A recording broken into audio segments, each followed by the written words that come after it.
We're back. Right, so this is the It's question. like, This is the question I want to ask you. Why? Why are we back? Why are we doing this? the first series of the Mighty Boosh Yeah. was good. But when they threw more effort at it, when they threw more money, more characters, bigger sets, more excitement in season 2, you thought, oh, that's great. And I think that's exactly what's going on No. here. It's not. It's not. It's not. No? No, it's nothing like that. Because when that season of the Mighty Boosh came out, you thought, oh, if they put a bit of money behind that, you can see that get bigger and bigger. This is one of those series where you hear that it's been picked up for a second season, and people are like, how did the commissioning editor owe them something or anything? Have they got some dirt on someone? How is that picked up for a second season?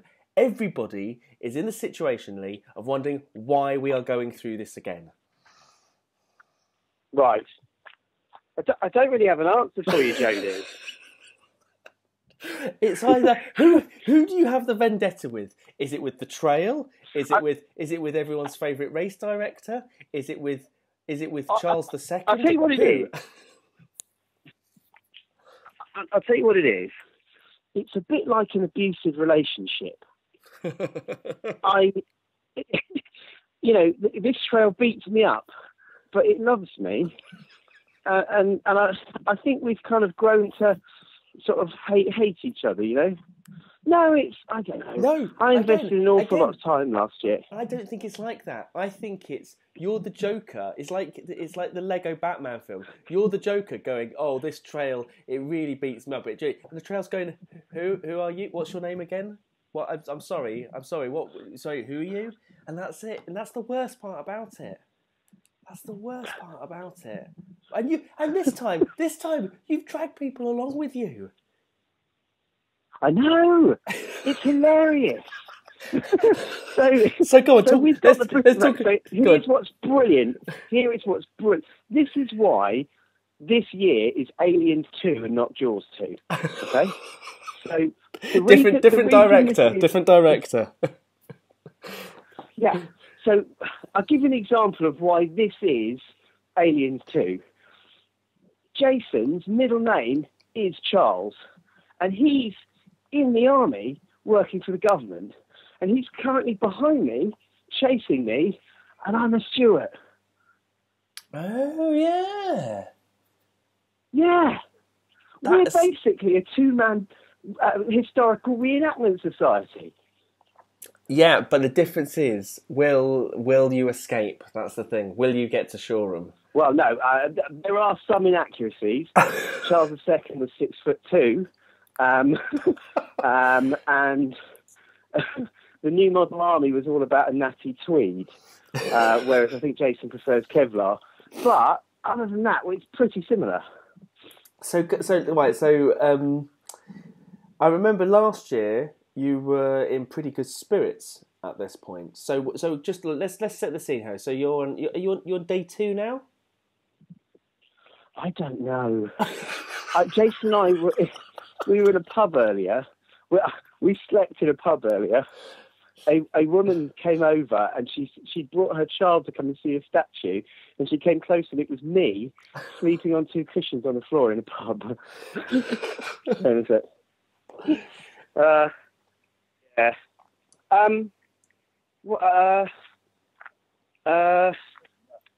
There seems to be a much greater lack of dignity about this attempt than the last attempt. This one seems like it's like we're gonna. Well, I suppose you're not in inverted quotes supported this time round. Therefore, you're finding your own places to stay in and everything. This morning I woke up a bit cold because I was sleeping in a church on a stone floor in a church. And it was like 7 a.m, and we felt that it was probably time to leave before the churchy people turned up, and were horrified to find 2 people sleeping in the atrium-y, bitty as you go in bit. And I thought, I'll change my contact lenses. So I got a new contact lens out, pulled it back, manoeuvred my head torch around so I could see what I was doing, put it in my eye, and I just couldn't see properly. And I thought, oh, wow, you're much more tired than you thought. And I took it out and had another go. And anyway, after 3 attempts, I realised I'd already got a contact lens in, and I was putting a second contact lens on top of the first one. So that's good. That says a lot. That says a lot. The way I see it is this year, instead of turning up and doing a stupidly bonkers race under somebody else's set of rules, what I get to do this year is wander into the forest and fire an arrow at random into some trees, paint a target round it and go, there you go, look at that, look what I achieved. Because, the fastest known time. So if I want to beat the fastest known time on this trail, I'm competing with a record held since 1651. It's a 400-year-old record. It's awesome. What I like about this is the fact that you're attempting this, and most people, knowing that you were attempting this, would be behind you. What seems to have happened is that the entire ultra running community are treating you like Rob Young already. So we are in a post-Youngian world now. Okay, so since that kilted nut job did his thing, people now assume in advance, because do you remember the joggle guy, the window cleaner, who was doing joggle at like 90 miles a day in jeans and an anorak? Yeah. Do you remember him? Yeah. We're in a post-Youngian world now where when someone finds out a guy's going out to do a fastest known time, they've already armchair decided I'm cheating before I've even started. And it's a little bit unfair to start discussing how I'm going to cheat. The fact that I haven't got a tracker on me, so I must be cheating, whereas actually I'm desperately pleading on Facebook for anyone to come and keep me company. Rob Young never went, please stay with me for the whole time I'm doing this. I was amazed. I mean, I'm not in any other running Facebook group because they're full of runners, and the last thing you need is armchair experts at the 600 mile. There was one guy posted this thing about, well, what training has he done for a 600 miler, eh? And I'm thinking, well, let me tell you what training I've done. More than you have, pal. And I do love it. There's only one expert in this, and that's Damien Hall, who did the Southwest Coastal Path. But I do love it, because what a lot of those people fail to understand is that you've probably reckoned more of the route than anyone else. It's tragic. I am now the Rory Coleman of the Monarchs Way. Including the race director, I have to add. You've run more of the route. The race director of the Monarchs Way, Ultra, yes. He's done about 60 miles of it, bless him. It would be a bit like, what would it be a bit like? Standing in Canary Wharf with a coffee and going, well, that's London Marathon route sorted. So okay. So wait. Yeah, but the internet went mental. So it was a microcosm of everything that's wrong with the world. The day I set off, I had the ultra community, okay, who are quote unquote supposedly my people, quote unquote, going mental on forums saying, oh, he's cheating, he's not experienced. I've got the chairman of the Trail Running Association saying I'm not experienced. When on his own website says I'm experienced. You have the chairman of the Trail Running Association calling your integrity into question, actively calling your integrity into question. Yes. And the thing about this is, there's nothing wrong with calling your integrity into question, but we do that on the BBR group. That is what we do. Yes. No one else is allowed to do that. You guys' punch bag, not other people's punch bag. How dare they? Who does he think he is? He acts like he's a chairman of some kind of running association. It's outrageous. So what I got was the ultra running community deciding that I was cheating and that I wouldn't complete it because I wasn't experienced enough. People saying, well, what training has he done? And I'm like, sorry, would everyone that's done a 600 miler put their hands up and walk me through the plan? oh, no one's put their hand up. And then here's the sad thing. I do actually think someone suggested they could moonwalk it in 41 days. Oh, yeah. So the ultra, I don't even know where to start. So the ultra running community are kicking off, and then do you know what community are sending me tweets privately and emailing and sending me texts and stuff? The Monarchs people. Oh, nice. And saying, oh, you know, and I'm thinking, hang on a second. I'm being completely bashed on by trail runners, and people that aren't trail runners are going, oh, that's awesome. You're done. You know, it's absolutely bonkers. It's always the way, though, isn't it? I don't know why. Do you know what? The whole episode has made me a bit ashamed to actually call myself an ultra runner.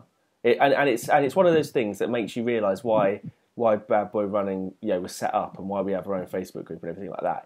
It's kind of embarrassing because it's all about, you know, doing stuff. I mean, like. I think it's Kieran quietly said, you know, what's the point? Why would anyone, you know, challenge themselves to do something beyond what their abilities are? If you just did things that you know that you can do, like what is the challenge? You know, we're talking about basic stuff here. If you just did things that you knew you could do, you'd be David Hillard. You'd be who? David Hillard.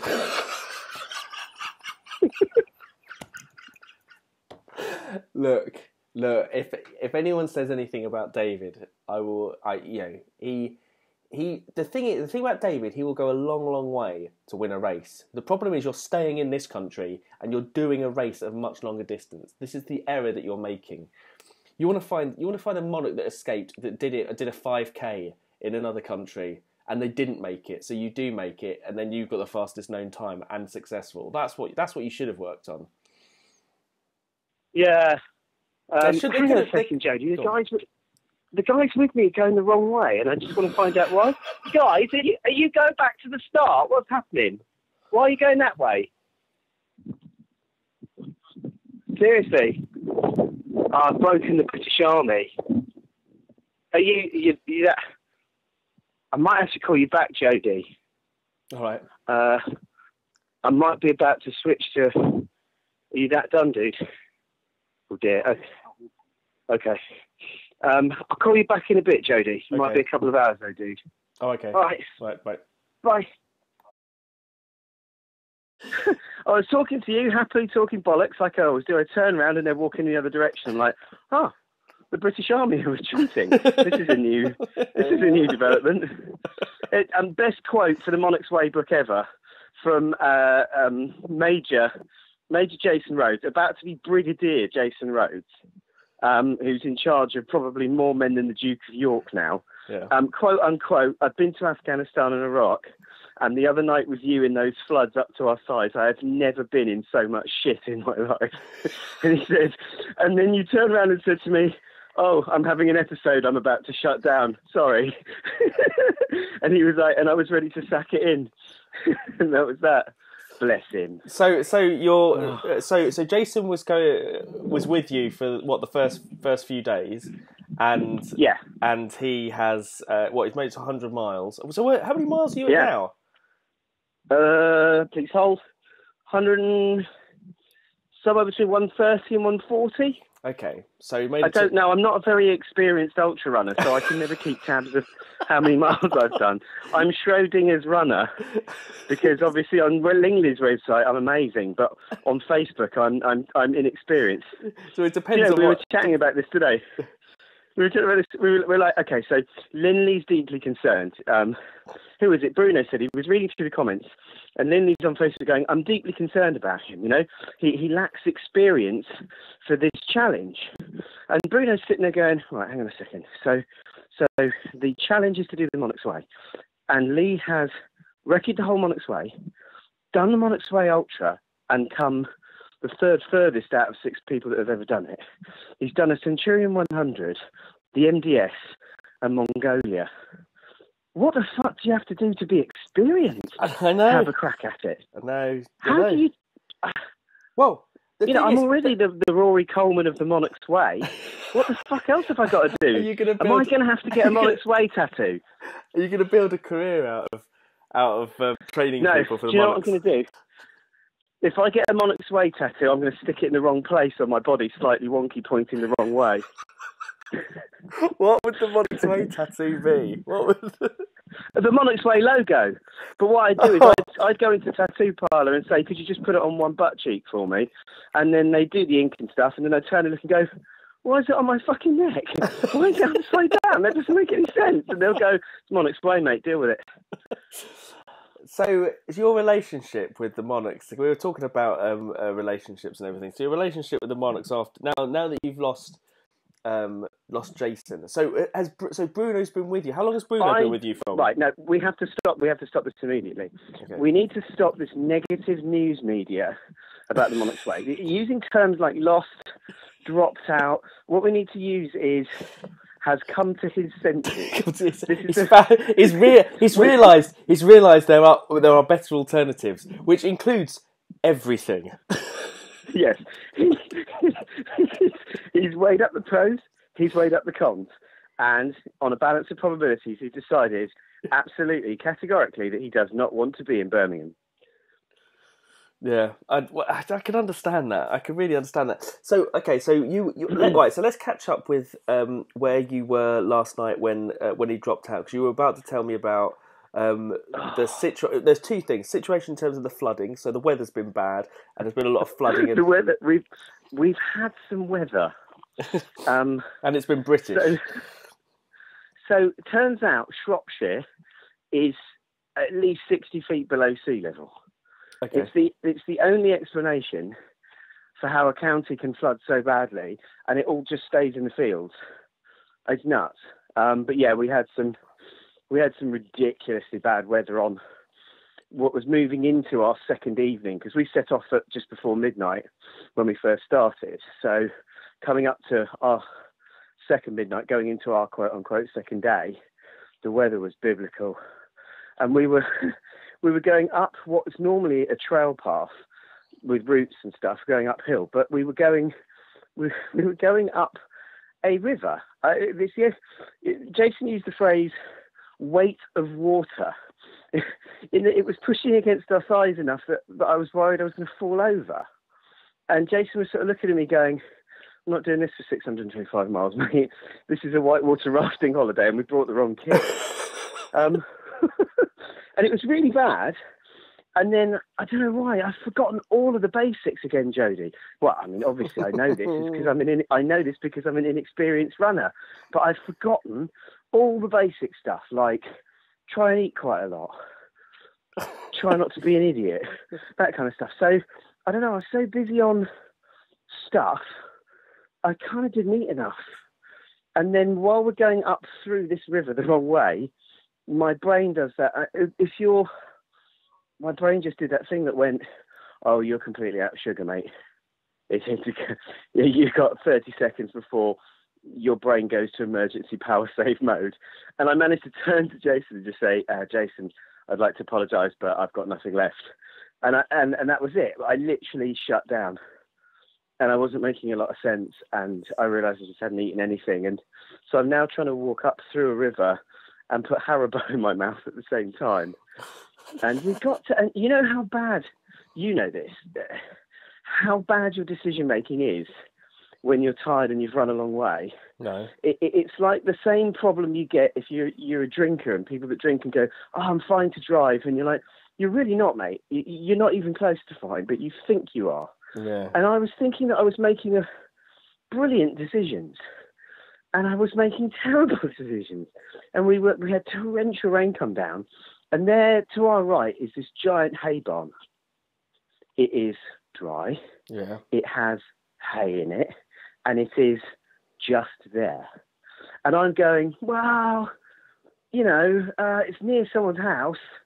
They might get angry. We should just push on for another hour or two, see what we find. And in the end, he was brilliant. He kind of, this is probably army experience. He's tried barking. He's tried this. So he did this beautiful car salesman thing where he came over, put his arm around me and was like, let me just walk you through some of the features and benefits, sir. Just take a step forward. And while I'm mumbling stuff, he moves me into the dry and I go, oh, I do like the interior. It's not wet. And he'll go, why don't you just try that big pile of straw over there? Take a little seat on that, see what you think. And I sit down on it and go, oh, I like this. This is very nice. And then I just sort of go, pump, and I'm asleep for an hour. Oh, that's good. And I went, yeah, it was lovely. It was so comfortable. And then I woke up and I was rebooted and it was fine. And Jason just said, you're mad. You were going to do this and that. And it just goes to show you decision making can be atrocious when you're tired. You're worried that a farmer's going to come out in torrential rain and shout at you for standing in his barn. I think your decision making process is pretty bad when you're not tired and hungry. At the best of times, let alone when you're on the track. I know. So how long have you been out in total? Out on the Monarchs way? This time. Yeah, well, yeah. How many hours? Are you ahead or behind where you were before? I don't know. I can't we be could bothered get somebody to do the maths. Alan No, Robertson. I can't either. Oh, I could probably have a look and figure it out. Oh, don't bother. No, I can't be bothered. If you just knew off the top of your head, that's great. If not, let's just move on and forget about it. The answer to that is probably pretty much the same. Yeah. We certainly yesterday we were bang on because I worked it out because I was bored for 7 hours while we walked through some fields, and we were pretty much bang on. We started at 10 a.m. on the ultra, and we started at midnight on the just before midnight when we did it this time, and so I just extrapolated forward and back, and I think we were literally within an hour of how I was doing the ultra. So, and in fact, Kieran seems to think I'm significantly in front. Because you're definitely winning. Well, I am, but the trouble is, I'm also last again. No. Yeah. I'm still considering this as part of the Monarchs Way race. You've had yourself a 2 weeks head start, and the key thing is you need to just make sure that you finish before. The aim is to finish before they start, isn't it? No, the aim is to finish before they finish. So I've had a 5 week head start, and it's still anyone's game. I mean, it's still going to come down to a sprint at Shoreham. It's going to come down to a sprint finish. It'll be a nail biting 3-day sprint, right at the end, like watching icebergs race each other. It's like, well, anything could happen. Once that current catches it could easily start moving towards the UK in the next 2 years. It'll be brilliant. Okay. And so, how much sleep do you think you've had? I've changed slightly. So in the ultra last year, I decided to take it easy and pace relatively, surf the cutoff by a margin of just like 4 or 6 hours. Yeah. And I thought, I made a mistake on that, because I thought the first couple of days, and you'll love this quote, the first couple of days are relatively flat, so let's bag some miles, was the phrase I used with Kieran recently. Yeah. And did that come back to haunt me. So what I thought was, let's go hard in the first day or two and really bank some miles when we're fresh on the course, bada boom. So day one on the ultra, I did 40 miles. Day one on this, we did 60. Oh, nice. Yeah, and we did all right. We did good. We pushed hard, didn't sleep too much. Go, let's see how we do. And we went through Droitwich, which is a place only I seem to have been on the Monarchs Way, but it is there. Was it in the book? Was Droitwich in the book? So if Droitwich wasn't in the book, it's you can't miss it. It's a whopping great town with the word Droitwich written on it. It's hard to miss. So we smashed through, but do you know what? The rain then came for day two. You're going to love this. Now that I say this this is just the ramblings of a lunatic. So we thought, because of the way it finishes, because it finished me in a certain place that was convenient, let's do 68 miles on day two. Yeah. So that was a thing. And we realised by day two that what we'd done is a smashing day one. But what we'd really done was David Hellard with a GoPro on his head in the London Marathon. We'd impressed everyone for the first 2 minutes. And then, to be honest, we just looked like nobbers, smashing along at that sort of speed. So we just tired ourselves out, really badly. And so we just weren't doing that well. So we had a chat, especially after the Lee software failure in my brain. and various situations where Jason was developing this 1,000-yard stare because he couldn't sleep at all. And we said, you know what, let's back this right back and let's take each day as our body feels. Yeah. And because the difference is last year in the Ultra, I am pacing to not be timed out. Yeah. But on this challenge, I am pacing to finish. Yeah. The variable is finish or not finish. You know, I don't have timed out issues. I don't have this or that. So if I'm having a funny 10 minutes or a funny hour or a bad 2 weeks, I'll just kick back, you know, until I'm better and ready to carry on again. That's what I was going to ask you. I was going to ask you that, you know, because you're not under race rules or whatever, if you're feeling like exhausted and you decide to basically, you know, stay at a B&B and stay in bed for 9 hours, what's wrong with that? Yeah, exactly. Okay, right, that's cool. All right, okay.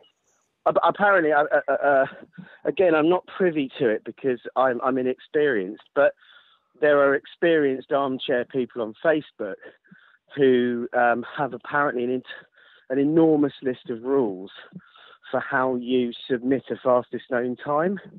Apparently, there's a website for these people.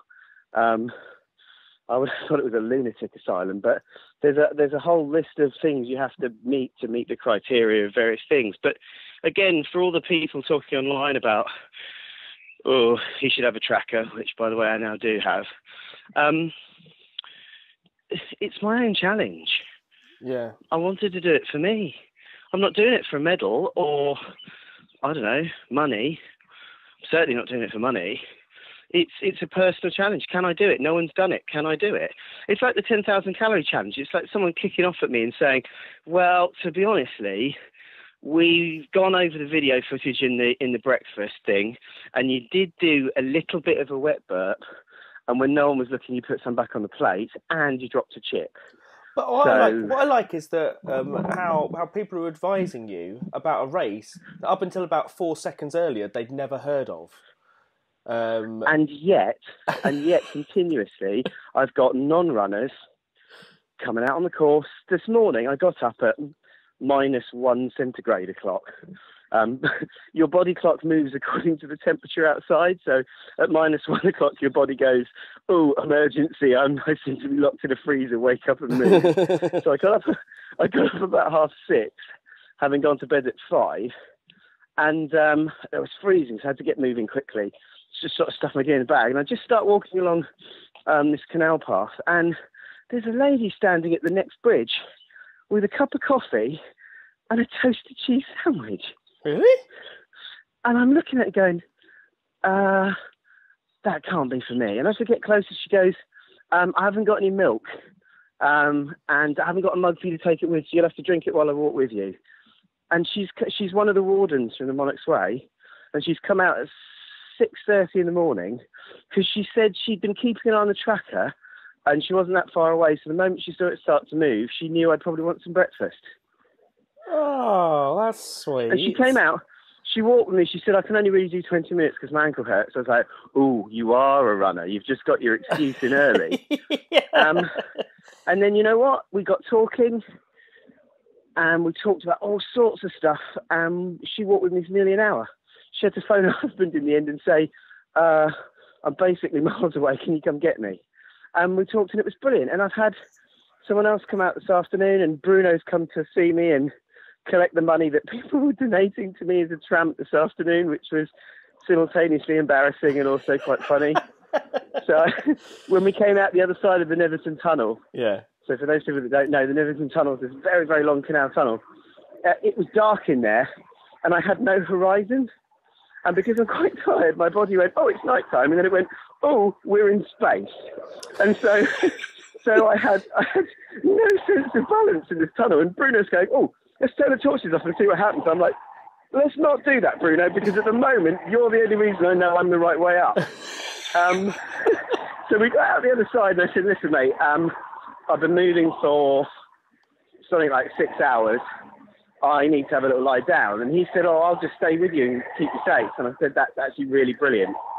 Sorry about the noise. I'm about to cross 4 lanes of peaceful, tranquil trail. Yeah. Beautiful here. There's the BMW. Amazing views. Mercedes-Benz. So where? I am literally running a loss. Hang on, I've just got to run across 4 lanes of traffic. Hang on. Okay, that's 2. So I had a little sleep outside the tunnel when we got to the other side, and Bruno just sat on a park bench and laughed at me, basically. And someone came over and gave him money. When I woke up, he said, some people have given you money. They feel sorry for you. And that's the second time I've been doing the Monarchs way, where I've fallen asleep in public somewhere and woken up with more money than when I'd gone to sleep. Okay. My concern has always been, what if I get mugged? The reality is around here that when you fall asleep, you wake up richer. Amazing.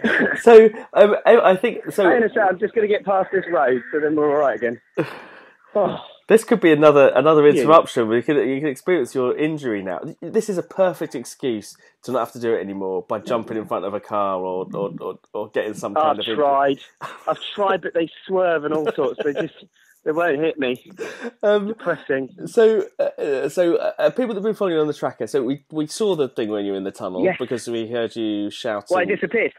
Yeah, but also, of course, a load of armchair experts who are experienced in ultras and know the trail well, because they've been on the Facebook group, let's say, for 4 minutes, were already saying, oh, look, this tracker's gone dead in Dudley for 45 minutes. What's he up to? You know, what's the reason for that then? And look, 45 minutes later, it's jumped forward 2.7 kilometres. The cheating bastard. What the hell was going on there, you know? And look at the track he's taken. It's a dead straight line. How is that possible through Dudley? I don't know what to say. I'm such a cheat. I've used a tunnel to save me going through the estates. But yeah, so did the tunnel. You can check how I'm not doing on the tracker. And what about, so you already have diverted for refreshments and a freshening up. So because it was noted the diversion to a local McDonald's. Are we allowed to say that, or do we say well-known burger franchise? We can say whatever the hell we want. Okay. So basically, the cheese sandwich lady said, because I said to her, you know, going through Birmingham on the Monarchs Way down on the canal is very much like a desert crossing. It's 26 miles. It's 26 miles of no pubs, no shops. It's just sprawling Peaky Blinders sets. Right. So everybody's got the hats. It's 1930. Some people are still on horseback. It's quite scary. And there's nowhere to get food. So I had to stock up enormous amounts of food, which was useful because Jason had just dropped out. So he dropped out. He's like, I can't go on. And he's expecting some kind of rousing, you know, top gear kind of World War II speech. And instead I said, all right, it's cold. Can I have your sleeping bag and I'll have all your food? Bye. And you know, that was it. I left him to it. But I had a really heavy backpack. Yeah. And full of food. And this woman said, oh, don't worry too much. About halfway across, there's a McDonald's literally 200 metres from the canal. I was like, oh, double win. So about 9:30, I popped off the trail and recce'd a potential checkpoint for people, which turned out to be a 24-hour McDonald's, or as I call it, rolling checkpoint. And a lot of my gear's wet. And then a thing happened. And basically, I created what can only be described as a dirt crime scene. Yeah. So I thought, I'm going to need some room here to really practice my art. Yeah. So I went in the disabled toilet and I thought, right, I need to get these shoes dry because they're far too wet. Socks are too wet. Do this, do that. So I start using the hand blower, and it is Jackson Pollocking mud around the inside of this room. And you know when it's really bad and you just go, well, I mean, it's not going to get any worse. I might as well just keep doing it now. There's no point stressing out, is there? Yeah. So I am just drying stuff. I was so tired, I'm going to admit, because the beauty of disabled toilets, okay, is that they're geared towards people that aren't mobile. Yeah. or ultra runners. So I could sit perfect. on the toilet. Yeah, I could sit on the toilet and wee, because I'm at the weeing sit down stage of my run. Already? And dry my shoes at the same time. What a win. So I blew those all dry. And of course, then the hot air has started to hit my socks and my shoes. And now the mud crime scene also smells like my bum and evil and talcum powder. It's like a Johnson and Johnson factory has left to rot for 200 years. That's lovely. That's really. What I love. So I open a sliding door and walk out, and I can see the manager looking at me, and I feel like saying, "Clean up in aisle one. You're gonna need more than a mop." And I just sort of take my hash brown off the counter and gently skulk out. But I've become an expert in hand dryers and which ones work the best, and it's amazing. Okay. And I've become biblical. Have I told you about me finding God? No. The thing is, I'd love to hear this, but I'm about to go out. I'm about to go out for a lovely pub lunch, so I can't hear this happened last time. I know. I'm sorry. Place I'm in now. So, you said I've got to go. I've got a pipizza coming. No, I can't help it. I'm really sorry. That I want to hear about your biblical experience, but I need to go out found God, right now. Jody. Really? Did you? What was he? Yeah. Was he lying face down in Netherton Tunnel? No, that was until you ask next time. That was Bruno. We're going to do another cliffhanger. Another cliffhanger. Okay. All right then. Good luck. When does Kieran join you? He has slightly altered his plans because never. Well, he's changed his name and he's not picking up on his mobile phone. But I assume that's just some kind of billing issue. And I'm sure he's still coming. I can't think of why he wouldn't. And obviously, Jason, the British Army are now in crisis because of brigadiers now not battle ready. So, no, luckily Kieran's changed his plans slightly. He was going to meet us in Stratford, and now he's going to meet me in Bromsgrove. So we're going to be in Bromsgrove and Redditch later, which is Lee Fuller territory. Oh, okay. And that means anyone that knows Lee Fuller knows I don't need to say anything else to explain what Bromsgrove and Redditch is like. Right. Well, how many hours is that? Is that just a few hours away? I reckon I'll be in Bromsgrove about 8 p.m. Okay, that's not too bad. I'll probably had a nice pub lunch then. I was going to make a nice cake as well, nice chocolate cake. Probably had some of that. Have a nice cup of tea. Why don't you think about something to do, and then put it off and not do it, and just sit on the TV, not really watching TV at all? Yeah. You guys sometimes, you're horrible. I think what you're doing is just as pointless as last time. Honestly. We've discussed this. I'm telling you, this isn't Jaws 2. This is Terminator 2. Right. It is bigger, better. It's got a better script this time. It's got cliffhangers every day. There's no comic aside this time, so it's got a different feel. Yeah. And do you know what? I'm enjoying it more. I enjoyed quite a lot of it last time, but I'm enjoying it more. Like I said to you, it's like firing an arrow into the woods and then painting targets around it, so everybody thinks you're the greatest archer on earth. I'm doing a challenge where I'm setting the boundaries of it as I go. You're doing a challenge. You're doing a challenge. Rules? The thing is, you've created something here that no one cares whether you finish the Monarchs way. They just want to see whether Lee does the thing that the ridiculous challenge he set himself. You've made an error of picking an awful route to do this on. What you should have done, you should have picked some other route that no one known about, that was nice and easy, that you should have done a fastest known time on. But then I'd have to be good at running. Details. We all know you're an inexperienced ordinary, to quote. Runner. Very ordinary, to quote. I'm both inexperienced and experienced. So I'm Schrodinger's experience. Yes, exactly. It's confusing to me and the cat. But I don't know. I don't have an answer for you. Maybe we can pick up this riveting conversation tomorrow. And I'd be interested to see. I think you sound like you're in good spirits, but then you always do. Like in a minute's time, you might be like threatening to like cut your own throat. Or do you want me to? Do you want me to fast dial you when I'm having a meltdown, so people can listen to 45 minutes of this? No, actually, do it.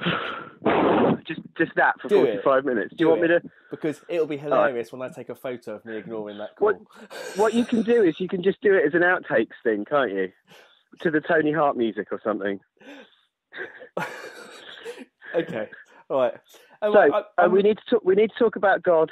We need to talk about God. We need to talk about the application process for me running for chairman of the non-concrete running group. Yeah. And whatever excitement is now going to behold me.